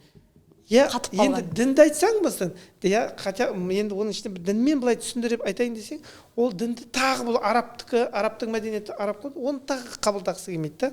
Сонда жаңағы айтатқан еліктеп басқа бір жат жаңағыдай мәдениет батысқа еліктейді, ана жақта еліктейді, мына жақта еліктейді, бүйтіп жатыр екен ғой елдер. Иә, батыста да өмір сүріп жатыр, қазір бақытты өмір сүріп жатыр ғой, солар ажыраспай-ақ деп айтады да бізге. Қазір бірден айтсаң айтуы мүмкін. Ол жақта да өмір сүріп жатыр ғой, ешқандай демеш жоқ дейді. Бірақ олардың өздерінің салт дәстүрі бірдеңелеріне ол қайшы келіп тұрған жоқ, ол әсер етіп тұрған жоқ ол жанұяларына. Жаңа айтқан бізде әсер етеді ол. Біздегі мысалы келіннің иіліп сәлем салуынан бастап қайын жұртына қызмет етуі, күйеу баланың қайын жұртына бару деген нәрселер ол біздің дәстүрімізде бар нәрселер ол.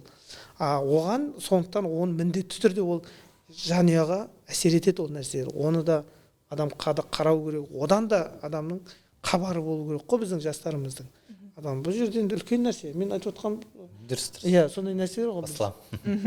Бұл жерде сіздің тағы бір енді үлкен тақырып, иә, осы күнге дейін подкасттар түсіріп жүр ғой. Көп мәселенің шешімі енді көп мәселенің бастауы ол тәрбиеге келіп тіреледі, иә. Қай жаңа айтып жатырмыз, иә, лудомания, тағы неке, ажырасу, тағы да басқалар, иә, мысалы бір-бірін түсінбеу, басқа әрекеттерге бару, бұл енді тәрбие тал бесіктен деп айтады, иә. Менің өзімнің практикамда, менің әкем бізді отырғызып қояды, мысалы, тамақ ішіп отырған кезде терезе болды, терезенің алдынан адамдар өтеді онда. Мынау пәленше, бұның жасы осындайда. Қызым, мына кісінің алдынан өтуге болмайды.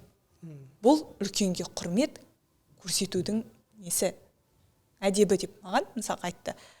Содан кейін, мысалы, менің уже кішкентай кезінде санамнан қалып қойған, үлкен адамның алдынан кесіп өтуге болмайды. Дәл қазір, бұл енді бір ғана мысал ғой, әр отбасыда мысал көп қой. Дәл қазір бізде қоғамда ата-аналар қалай балаларын тәрбиелеп жатыр? Осындай бір тәрбие беріліп жатыр деп ойлайсыздар ма? Енді жаңағы нәрселер ғой, жалпы қоғамдағы, мен ерекеңде әлеуметтанушы бәрі есептеп, енді әркім не дейді, өз білгенін үйретіп жатқан уақыт қой қазір. Әркім өз мынау яблоко от яблонь далеко не падает дейді орыстар, жаңағы жемісі алысқа түспейді деген секілді. Одан анау тек дейді, басқа дейді. Қазақ енді дана ғой халық біздің. Тектіден текті туады, тектілік тұқым қуады дейді. Үйдегі тәрбие, кешегі мынау 90-шы жылдар, егемендік алған жылдары сәл жаңағыдай бәрі арба сүйреп, дорба көтеріп, базар жағалап, нан тауып кетті. Сол уақыттарда мындай периодтар болды біздерде осындай да. Тәрбиеге басқаға мән берілмей қалды. Жаңағыдай бір нелер көбейіп кетті жаңағыдай. Қарақшылардың көбейіп кету уақыттары болды. Неше түрлі сондай болды ғой, адамдар өмір сүру, тұрмыс салты қиын болған кезде сондай әсер етеді. Выживать ету керек. Иә, выживать етеді, былай айтқанда. Сондай уақыттар болды. Неше түрлі нәрселер пайда болды. Ол кездерде қалып кеткендер бар. Шынымен де бала тәрбиесіне қарауға уақыт жоқ, нан табам деп жан-жаққа тентіреп кетті. Әкеде, шешеде, жаңағы үйде. Сол секілді, ал енді қазір сәл-сәл енді тұрақтанды ғой, әдемілеп, қазір даму үстінде. Қазақта айтқандай, әйел бір қолымен бесік тербетсе, бір қолымен әлем тербетеді деген секілді. Үйдегі енді ер адамның бәрі түзге жаратылған ғой, негізінен түзде азық табады, басқа қылады. Сол үшін үйдегі основной тәрбиенің бәрі әйел адамда қалды қазір үйде. Ол дұрыс па? Жоқ, енді ол дұрыс деген емес, ол әкеде, шешеде ол балаға ортақ қой. Ортақ қой, тәрбиесі, басқасы. Сол секілді, неке деп атқан кезде, некеге тұру деген уақытта еркектің әйелдің алдындағы міндеті бар. Әйелдің еркектің алдындағы міндеттері бар, шариғатта бекіткен. Сол міндеттерін егер міндетсінбей екеуі бір-біріне атқаратын болса, шаңырақ шайқалмайды. Бізде соны міндеттерін орындамайды. Бір әйел өзіне тән міндетін орындамайды, еркек өзіне тән міндетін дұрыс орындамайды. Орындаған жағдайда соны міндетсінеді, орындап жатырмын деп. Ал біздің шариғатта айтады, ол сенің жазып қойған міндетің, оны сен міндетсінбе, сен оны дейді. Мысалы, еркекке, әйелге мысалы тамақ тауып беру, оны киіндіру, оны еркек адамның ерлі-зайыпты ер адамның міндеті. Ал оны бізде кейбір азаматтар бар, еркек үйде отырып, мыжып шайдың үстінде сол нәрсені айтады. Мен саған үйді асырап жатырмын, тамақ беріп, әкеліп беріп жатырмын ғой саған, киіндіріп жатырмын, бүйтіп жатырмын деген нәрсе. Ал ол әйел адамды задевать етеді, намысына тиеді ол адам. сосын әйелінде тіл шығады, былай айтады. Ал сосын әйелде қарай, үйде мысалы күйеудің баланы қарау да, баланы қарау әйелдің міндеті мысалы. Баланы қарау, кішкентай баланы басқа. Оны ана күйеу келгенде мен балаңды қарадым, жұмыстан шаршадым, мен балаңды бүйтіп жатыр. Ол күйеудің мазасын алады. Сен жаңа айтқандай бірге ортақ, бірге қарау керек. Давай мен бүйтейін. Сосын ол ер адамның енді табиғаты ол андай. Келмейді ол ана сияқты емес қой ол. Ол ер адам ғой, ол да шамалы басқалау. Ол енді балаға икемі жоқ оны қарау деген сияқты. Ол оған жанын раздражать ететін нәрселер. Сөйтіп жаңа отбасында кекшіндер болады да нәрселер.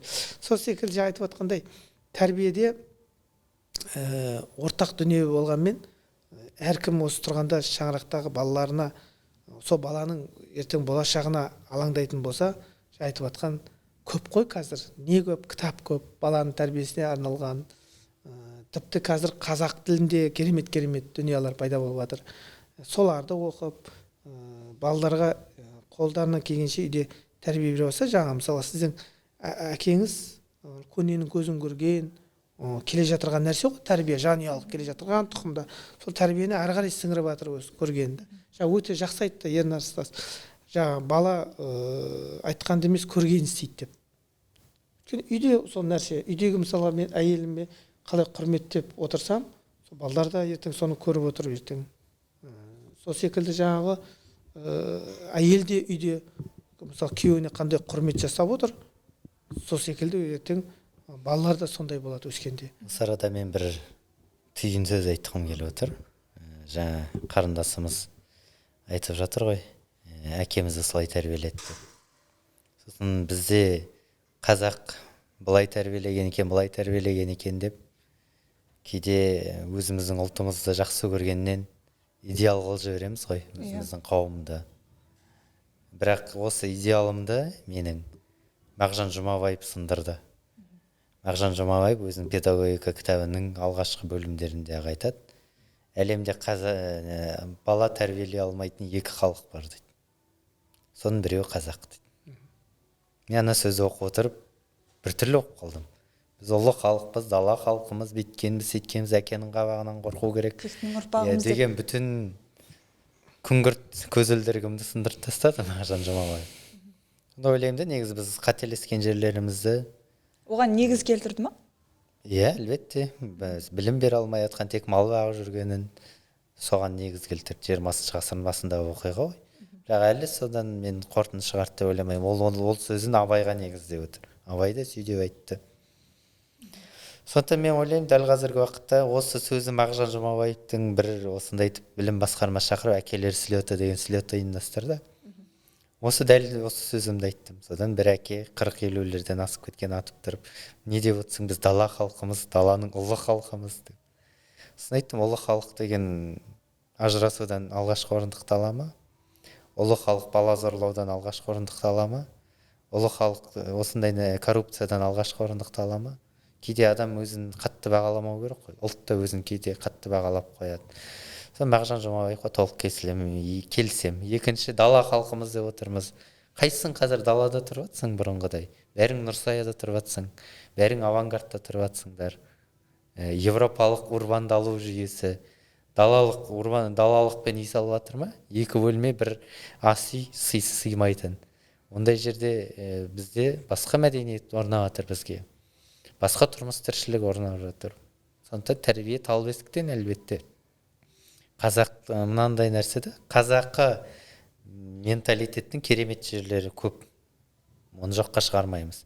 Осы керемет менталитетті қалаға орналастырған жоқпыз біз әлі. Сондықтан қазіргі реалиге қарап отырып, екі жақты реалиге қарап отырып, дұрыс айтасыз, тәрбиені ұмытпауымыз керек, жан-жақты тәрбиені, және қоғамның сұранысына жауапты бере алуымыз керек. Емделу керек. Жан-жақты болу керек. Екі жақтан да болу керек. Гармония деген осы екі жақтылық қой негізі. Баланс. Баланс, иә. Рахмет, осы алаңға келіп пікірлеріңізді білдіріп, құнды ақпаратты айтқандарыңызға, жұмыстарыңызға сәттілік тілеймін. Еңбектеріңіз жемісті болсын дегім келеді. Құрметті көрермен, талқылаудың кезекті саны осымен аяқталды. Аман болыңыздар, сау болыңыздар.